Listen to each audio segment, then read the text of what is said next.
babeera kalinde batemamu ne bannyonnyola ate abana omanyi nti wali omwana.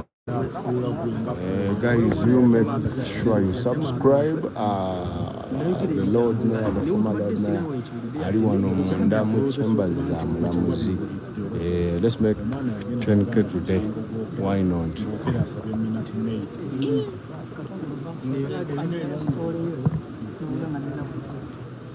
Uyo Deputy Lord Mayor abadde ava mu chamber mukaawo.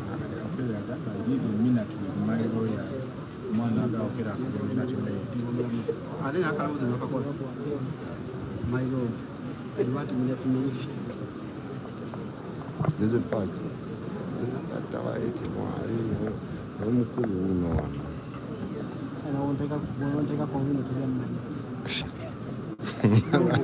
Musajja akunganyiza abantu abali mu 103.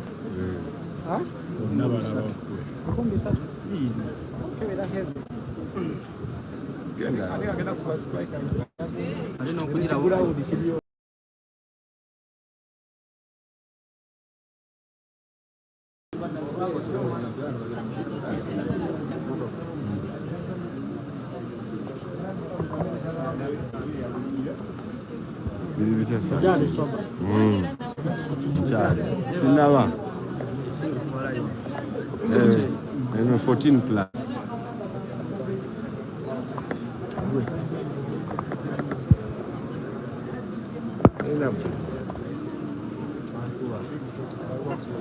Ziba zabugumye dda kubanga pass wayina in 74 minutes.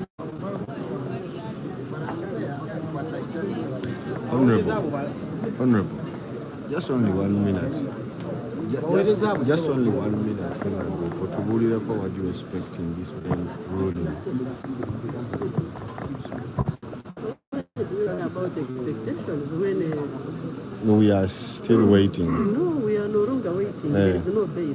There is no bail. According to what you're saying. First of all, there is no ruling. Okay. Yeah.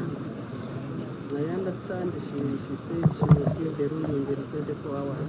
So there is no ruling. Okay. And what does that mean? Because she's the one who adjourned up to give us ruling. So it doesn't add up. It doesn't add up. All right. So there is no ruling. She said she will deliver the ruling in 24 hours. And what do you talk about? The investigations are still going on. So she can't take a decision. That's my own argument. What do you talk about on the way the people were entering court in the morning hours? Some were not allowed, some were put outside, some were brutalized. What do you talk about that? Even Onyum Christophe. He has respected. His lawyers were respected. He has even appealed. They asked for management, they gave it to him. At the point he forgot and called the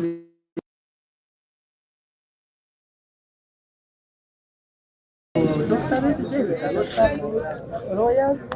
For Lukwago, he cannot have respect. So why can they also plan for us like they planned for care? They put for us dictate because this is a profile case. They give us drinks like they did. As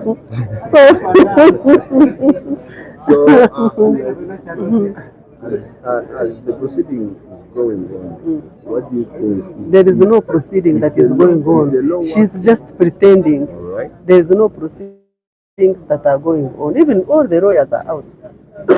You've tried to talk with the Lord Mayor, the former Lord Mayor Lukwago. How is his situation of life? Unfortunately, I haven't talked to him yet. How about those people you're listening from? But for us, we know his history of sickness.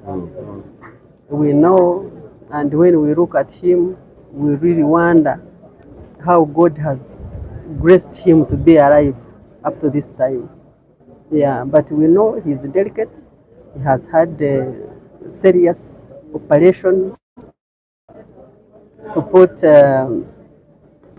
I can call them metals, discs in his back. So we know how he suffers. We know the pain he goes through. He survives on medicines. So we just thank God that he's still alive. Thank you very much, Honorable. Now there for you, one of the colleagues of the PFF, and she is coming all the way away. I want to get someone here else.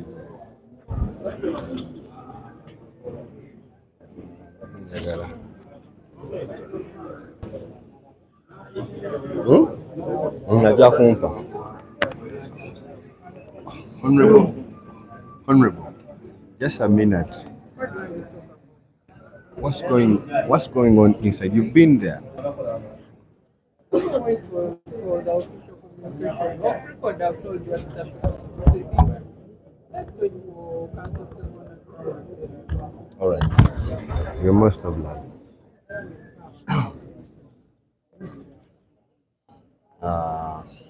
They are saying we're waiting for Segona to come out to get what is going to transpire or what is going on right away here as you see the crowd.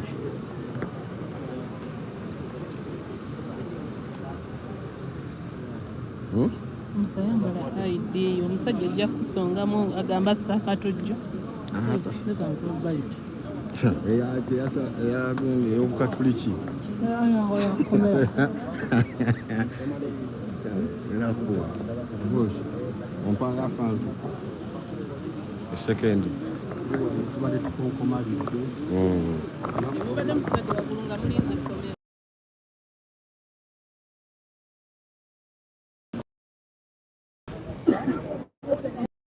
Nadda wazze wansi ofunye azalwangu ne bikumanyira nga bantu balaba awulinga aga nti wano weze sinetiboshi kati obadde osigala mu open court okoleyo ki mulabye basse wansi balooya bonna bamututte difoshi ne mulimu gujja kulema kifunyemu ekyo kusinziira ku gwatusonse wano wansi kutta akantu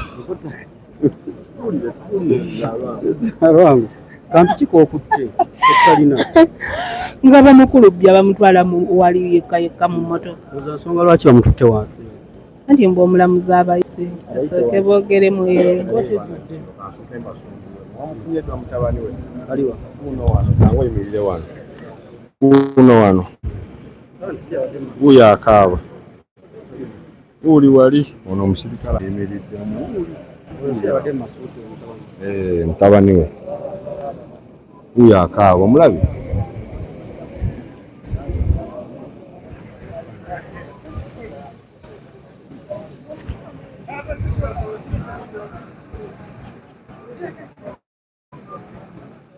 This is the son of the Lord Mayor Lukwago. Amaziga gamuyiseemu. Amaziga gamuyiseemu.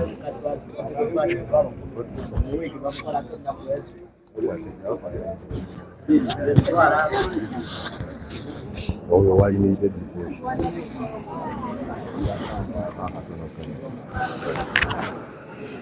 Bino mbimukwese.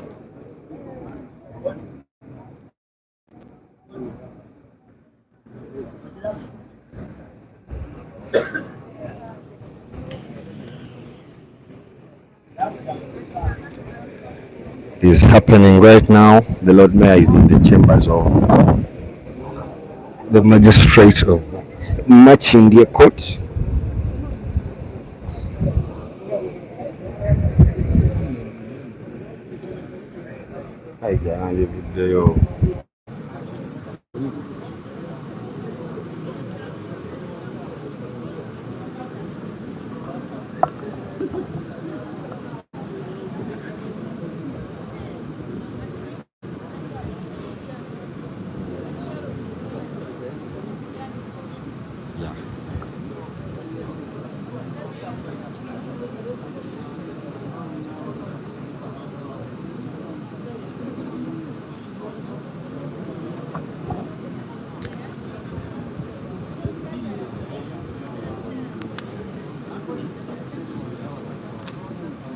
Amufaanana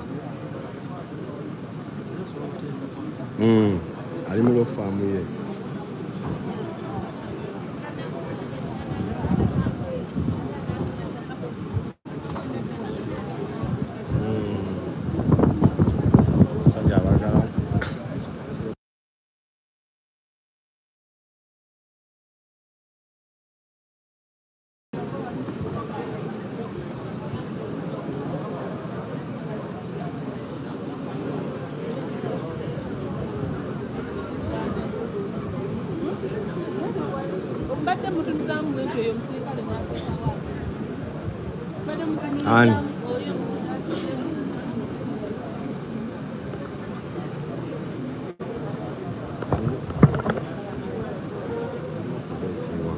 huyo mtawani wa Lukwago.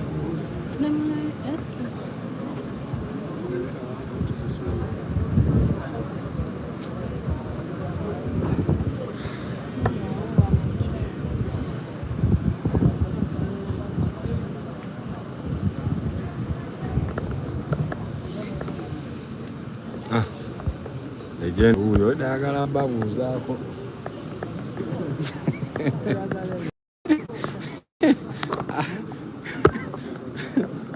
Wewe mwana uli adaka baba.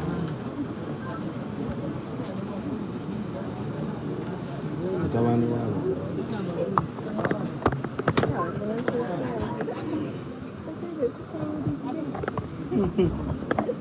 So, daga kasaka uli atu. Manya viewers.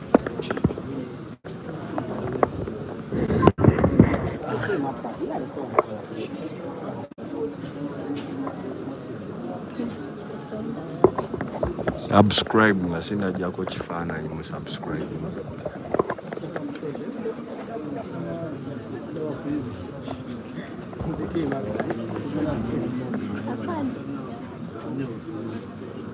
Uri mu kantu mwinini.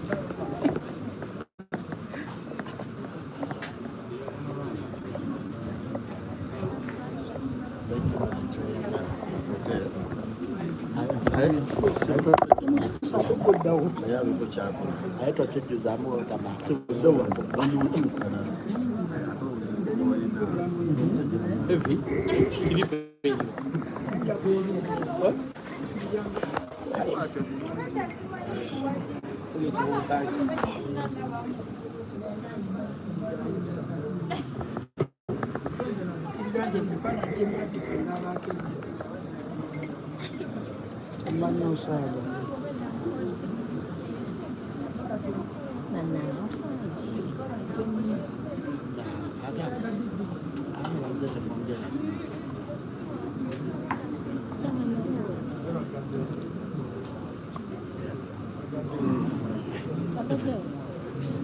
abakula bo abakula bo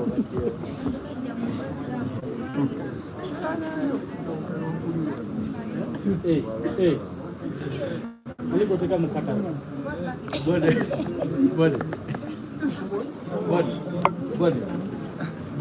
abala bahebye ni abaddewo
bavuge mpola tegenda bavuge mpola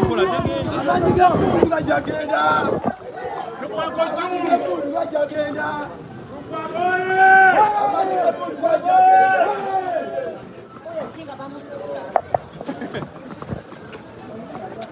ndera yeyo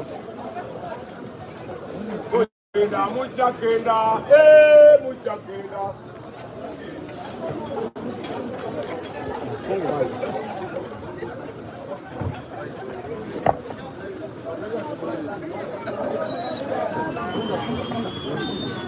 It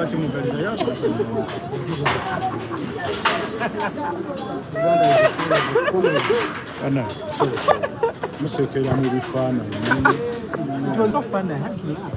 Yeah, it really was honestly.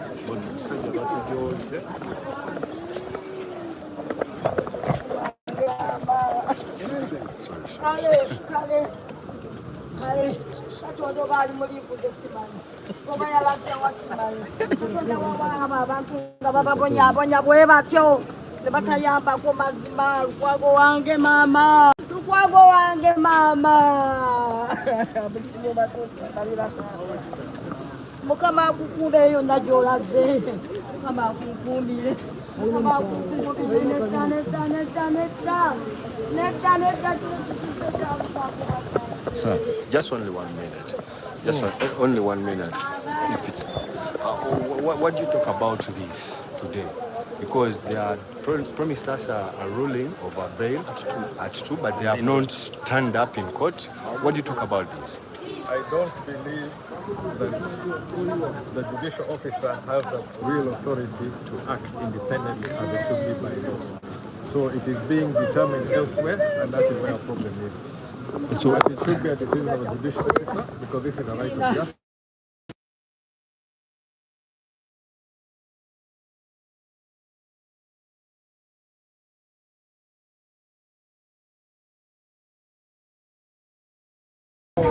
The courts are not as free as they should be. So if you're seeking freedom in court, the court also has to be free. So even us as politicians, we are complaining about our freedom. I must also mention that the court definitely does not have the freedom it should. Otherwise, this matter should have been disposed of as quickly as possible. So are you aware why? I don't know why this is happening, but we just have to keep going. So any message to the government and the judicial? Message will come. All right.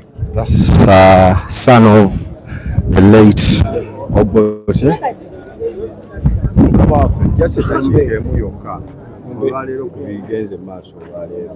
Ebigenze kuba bikyali awo bamuzizaayo bagambye nti bagenda kuwa ruling in 24 hours bagambye bagenda kuwa ruling in 24 hours 24 asi tumanyi bamuzizaayo email bajja kuweereza message. Amateeka oba enkola y'amateeka olowooza kino kigirekawa? Amateeka gaafa dda mu Uganda baagatta dda bo bakolanga bwe baagala kibaagala okuyisaamu kibayisaamu kuba balina obuyinza balina emmundu kwegambe nga amateeka tumanyi nti ensi tekubeera n'amateeka tebagoberera amateeka tubagoberera orders oli agamba nti mukole bwe muti nakola n'omulamuzi omusaasira kubanga naye talina buyinza kati ofunye ku mukisa ogwogerako ne omuloodi abadde yali yatugambe netugamba banzisizaayo paka ddi anti munaye agambye banzisizaayo naye tubali tutegedde nti omulamuzi agambye kyagenda kuwa rulings in 24 hours kaka 24 hours oba zinaamusangawo omuloodi oba makinge oba waji bamututte 24 hours fe tubali tulowooza tebajja kumuleka agende mu ddwaliro bamukoleko mwana avaawo balioke bagira ki bamute naye ati kulinda kiki ekijja okuvaayo tulindire 24 hours. Tweyanza nnyo tweyanze. Oyo ye mulongo Waswa Birigwa. Yes, there for you. Abadde abategeeza ensonga nga wano tulinze ababadde munda Waswa Birigwa. Yes, Waswa Birigwa omulongo era nga muwagizi wa PFF.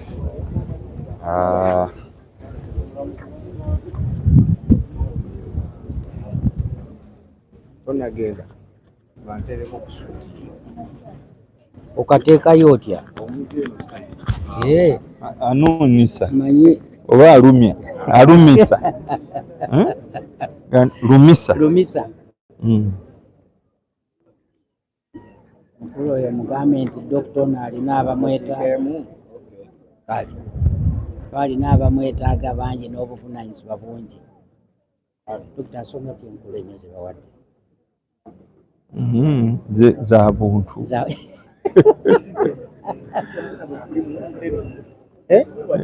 twogere ekyemmanga omusana gumulyako ekitundu okay ensonga okay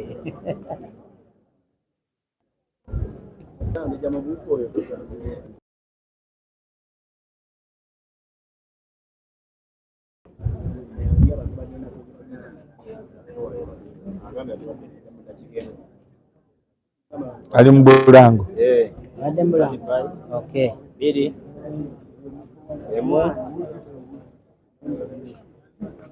Nga bwe twakutegeezezza ku session y'okumakya nga batugambye essaawa 8 kkooti egenda kuddamu nga bagenda kuwa omulamuzi agenda kuwa kyasazeewo oba Ssaalongo Omuloodi munnamateeka yeeyimirirwa. Kubaddemu obuntuntu obuwayiro bungi bwe nnawulidde munnamateeka we ng'ayogerako mwabaddemu akokuba nti obulwadde bw'alina akantu ako ke baamuteeka mu kasesetuka bano Uganda tebasobola kikolako kitegeeza kumufulumya bweru akolebweko. Nawuliddemu ke yayogedde nti waadi ebaliraanye ate mulimu abalwadde b'akafuba TB kiki ekitegeeza. Honorable Lulumu ono y'omu ku amannya agaaweebwayo okweyimirira Omuloodi. Ssebo oli ku Bukedde. Nsanyusa okubeera ku Bukedde era njagala okwebaza management ya Bukedde okubeera nti n'omukkiriza okubeera naffe n'okutegeeza abantu ebikwata ku musango guno. Yes.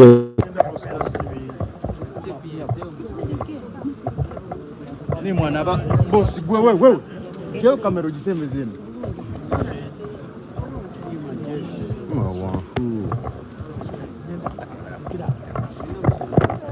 bosi mukole bombi ensala y'omulamuzi tenaba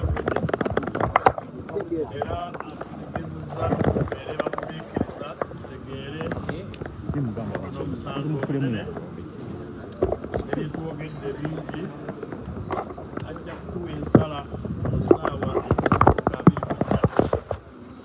ezimbagano abadde bagoberera ennaku zino ekkooti zigaba ensala ku mutimbagano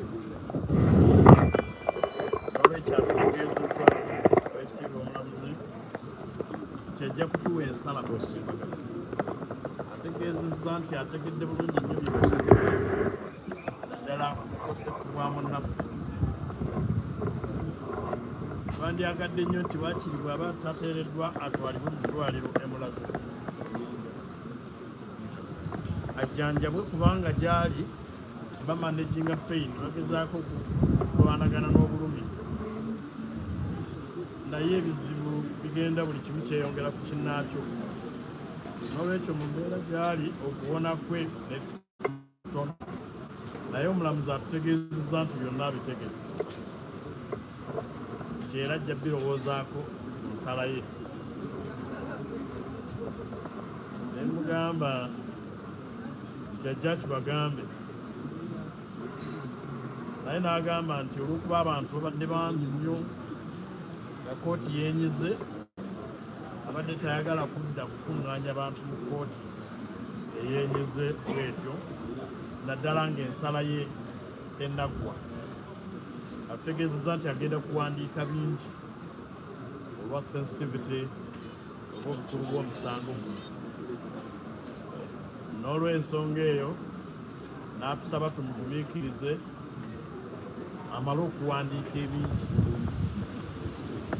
abooluganda tetulina ssanyu naye tujja kudda eka n'essaawa 24 zijja kugira ki twasembayo kujja wano ku Lwakusatu ennaku ezo zonna ziyise okwosa enkya wiiki eba egira ki eweera n'okugwako neggwako essaawa 24 zinaatumenya eggumba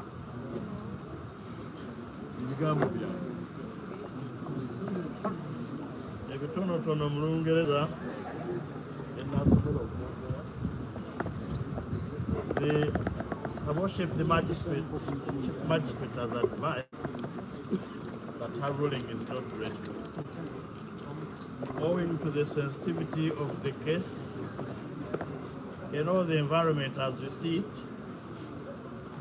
she was informed that it is not advisable to come back to court to deliver, to convey the news that the ruling is not ready.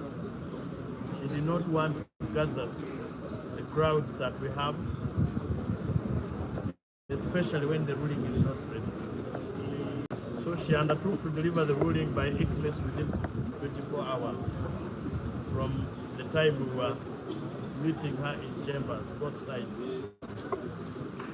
She invited us to understand, one, the situation, and two, the so many words that we have used.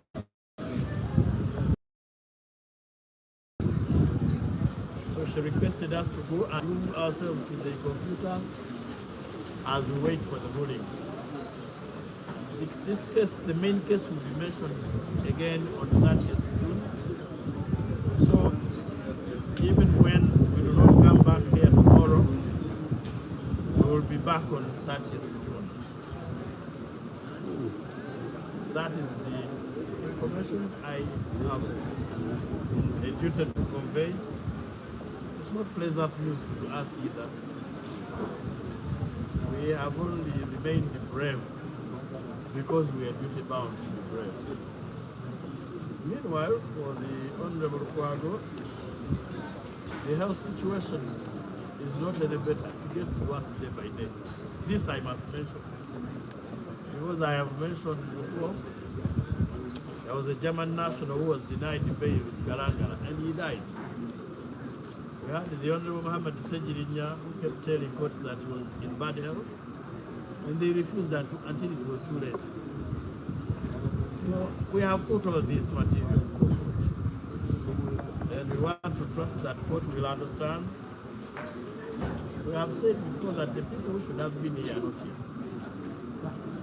and those that are here are not supposed to be here. I said justice is normally slow, but ultimately justice is justice. We shall wait. Thank you. Honorable, one of your colleagues, what do you make of that? Well, what would you expect a coward to do? There are people who have said before that they don't fear the law. The law is feared. At least I fear the law. I know that the Honorable Martha Karua has not been denied entry but detained at the airport and deported. It is not within the spirit of the East African community. As a professional, I'm deeply concerned that an accused person is entitled to have a lawyer of his or her choice from anywhere. That's why there is room for accreditation. We shall have occasion to address that particular matter. It's a matter that has been taken on by the Law Council, the Law Society of Uganda, and the East African Law Society. It's generally not so much within my province. I would have acted otherwise if I were in authority. I would actually have allowed that. And we allowed the process. I do not think Martha is a security risk in this country. I also know that the spirit of the East African Federation should be reigning at this point in terms of movement of labor in accordance with that. But even visiting a colleague, even if he had just come to show solidarity, why would you deny it? But like I said, this is a matter that has been taken on by the Law Society of Uganda, the East African Law Society. As a member of the two bodies, I will contribute my views to those bodies. I am also sure that government will realize its mistakes and do better. Martha Karua mu Uganda. Karua mu Uganda ndowooza kikontana n'enteekateeka yaffe wanise nnyo obuvanjuba bwa Afrika okuleka abantu okuyingira n'okufuluma amawanga ag'enjawulo nga memba omukago. Singa mbadde mu buyinza sandikoze kwene etteeka litiibwa ekyamazima n'abagamba tebakikyamulaende sefuma sikira muvunaanyizibwa kubanga naffe kitegeeza nti olunaku lubajja kutandika okugaana okufuna obwendekenda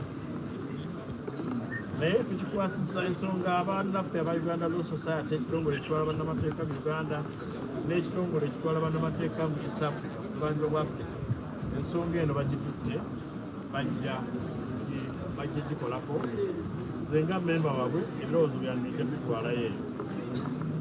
Batugambye nti omulamuzi tajja kusobola kwansala wabula ekya ku kitimbagano obutankya. Ate bagamba nti omusango guno wennyini oba bamutadde kujja kukomawo wano ennaku z'omwezi 3 omwezi guno ogw'omukaaga. Ndowooza embeera y'obulamu bwe eyongera okunafuwa buli omu kyagenda kubanga ebizira tebalina busobozi mu bijanjaba wabula okulwana n'obulumi. Ate abasirikale b'omubiri gwe abamulwanirira bagenze batwongedde oba okugwamu mu musaayi. N'olwekyo mbasaba mu Uganda mumusabire, naye n'abalina emitima egy'amayinja Mukama agigonze gyebagenjedde.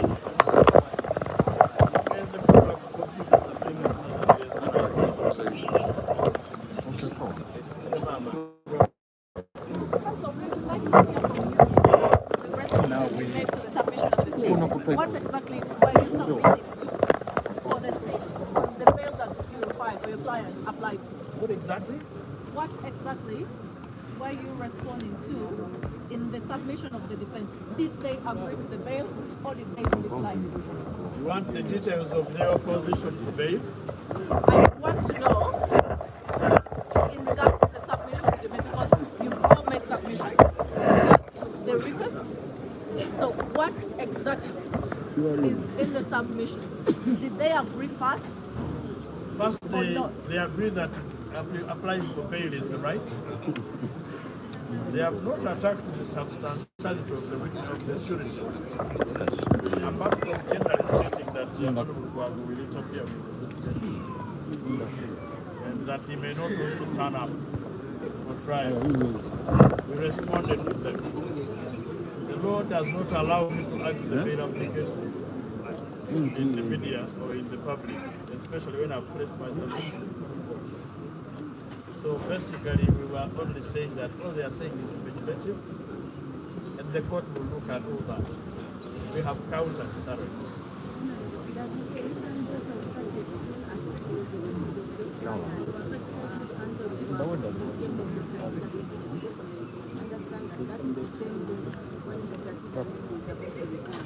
It does conflict. Whether it is set as the return date or not, as long as he's in prison, he will not represent his client.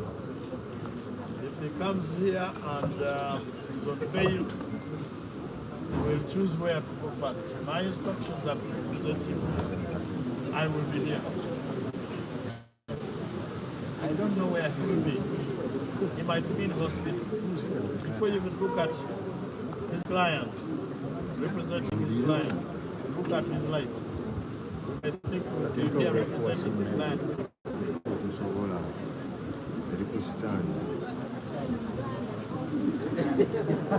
Kumanyi ennaku z'omwezi 3 kituufu lukontana ne lwalina okudda mu kkooti okuwolereza client we naye nga tetunnaba kutunula ku nsonga za kuwolereza bwawolereza dokamesi ate tusooka tutunula ku bulamu bwe kubanga ddala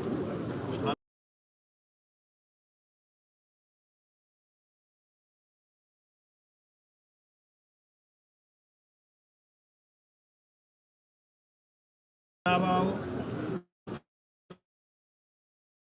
okwolereza dokamesi anaabaawo kkooti okwanukula beeri ye oba anaaba mu ddwaliro.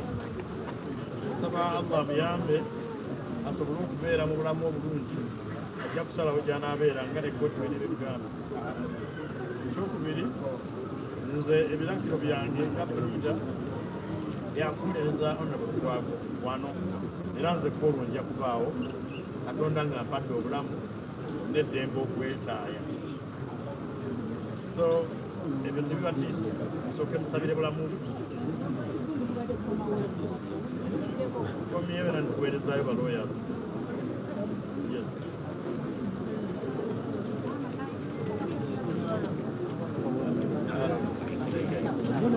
Zuno. Aiza. Jabi. Zuno se. Watu kadi. Jabi. Kwata kadi. Bundi mutu. Sefuma. Sefuma. Sefuma.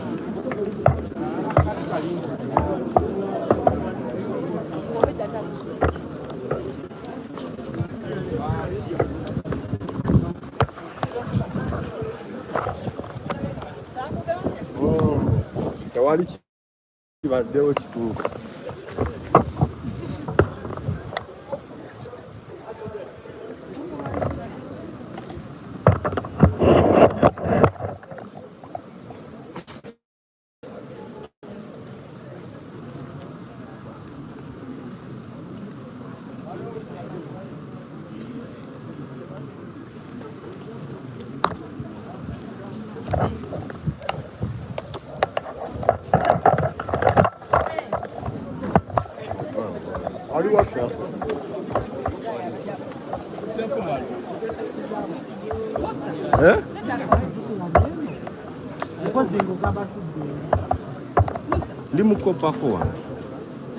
Limukopako.